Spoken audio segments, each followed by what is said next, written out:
थोडं मला तुमच्याशी संवाद साधायचा प्रयत्न करायचा आहे. थोडं लिंक लागलेलं आहे. तर आता काय आहे आपल्याला म्हणजे चातुर्मास सुरू आहे. चातुर्मास म्हणजे आमच्या भाषेमध्ये याला देव झोपले असं समजलं जाते. आषाढी एकादशीपासून देव झोपतात आणि त्याच्यानंतर देवउठी एकादशी येते. ऑक्टोबर महिन्यामध्ये तुळशीचे लग्न होतात आणि आपल्या ॲक्टिव्हिटीजला सुरुवात होते. या ॲक्टिव्हिटीजमध्ये मेळावे घेण्यात येतात. आम्ही अकोटला मेळावा घेणार, अमरावतीला मेळावा घेणार, पुण्याला घेणार आणि यावर्षी नागपूरलासुद्धा घेणार. तर या मेळाव्याचा आपण फायदा घ्यावा आणि तोपर्यंत जास्तीत जास्त तुम्हाला किती प्रयत्न करता येतील या 4 महिन्यामध्ये ते प्रयत्न तुम्ही करा. त्याच्याकरता आमची काय मदत पाहिजे ते मिळवा. काय होते की थोडंसं तुमची वैचारिक पातळी जी आहे ते चेंज करा. माझ्याकडे बरेच लोक येतात, अरे साहेब तो मुलगा असा आहे, ती मुलगी अशी आहे, कोणालाही काही सिलेक्ट करायचं काय असं नसते. आपण चांगलं तर जग चांगलं. कबीराचा एक दुआ आहे, बुरा जो देखने मैं चला, बुरा जो देखने मैं चला, बुरा न मिला कोय, जो मन खोजा आपका. माझ्यामध्ये मी पाहिलं, मुझसे बुरा नको आहे. तसं जर पाहिलं तर कबीराच्या म्हणणीनुसार आपणच चुकीचे असतो.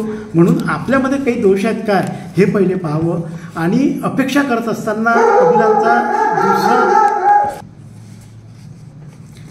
काय होते, अपेक्षा थोड्याशा मर्यादित कराव्या लागतात. आपल्या योग्यतेनुसार मिळत असते. आपली योग्यता काय आहे हे पहिले पाहून घ्यावं लागते आणि आपण सर्वच मिळालं पाहिजे असं विचार करतो. कबीरांचा अतिशय समर्पक असा दुआ आहे. याच्यामध्ये कबीरांचं असं म्हणणं आहे, चिट्टी चावल ले चले बीच में मिल गई दाल, कहे कबीर दोना मिले एक ले डाल. जे प्रमुख महत्त्वाचं आहे ते घेऊन घ्या, बाकी दुसऱ्या गोष्टीला एवढं महत्त्व देऊ नका. आणि शेवटी ज्ञानेश्वरीतली मी तुम्हाला एक ओवी सांगतो की नाही असे काही नाही अवघड. तुम्हाला सांगितलेच आहे. ज्ञानेश्वर महाराज काय म्हणतात, एक अतिशय समर्पक अशी ओवी आहे. पक्षी फळाशी झोंबे कैसा, ना तरी नारू वेगे जैसा, हळूहळू डहाळे डहाळे मार्गाचे ने बडे, केतिकनी एक वेळे निश्चित टाके. म्हणजे ज्ञानेश्वर महाराजांना हे म्हणायचं आहे की पक्षी फळ कसा प्राप्त करतो, तो उडून जातो, त्याला पंख असतात आणि त्याला टोचणी मारतो आणि तो प्राप्त करतो. ना तरी नारू वेगे जैसा, नर जो आहे म्हणजे माणूस जो आहे त्या वेगानं आपण ते प्राप्त करू शकणार नाही. मग नर काय करतो, हळूहळू डहाळे डहाळे मार्गाचे ने बडे, केतुकेनी एक वेळे निश्चित ठाके. हळूहळू तो मार्ग तयार करतो, या डाळीहून त्या डाळीवर गिरतो आणि एक वेळ ते फळ हस्तगत केल्याशिवाय राहत नाही. आणि शेवटी ज्ञानेश्वर महाराजांना, तुकाराम महाराजांना हेच म्हणाय, निश्चयाचे बळ तुका म्हणे त्याची फळं. एक गोष्ट तुम्ही पक्की केल्यानंतर ते तुम्ही प्राप्त करू शकता. तर ज्ञानेश्वरी, तुकाराम गाथा यांना आम्ही इन्स्ट्रक्शन मॅन्युअल समजतो.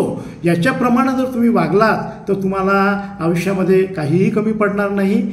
धन्यवाद. आपण माझा आजचा हा व्हिडिओ ऐकून घेतला.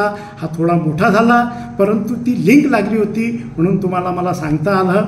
ह्याच्यातलं जे काही तुम्हाला चुकीचं वाटत असेल ते तुम्ही घ्यायचं नाही, सोडून द्यायचं. आणि जे जर योग्य वाटत असेल त्याचं तुम्ही घ्यायला पाहिजे अशी माझी तुम्हाला विनंती आहे. पुनश्च एकवार आपल्या सर्वांचे आभार व्यक्त करतो आणि माझा आजचा व्हिडिओ संपवतो.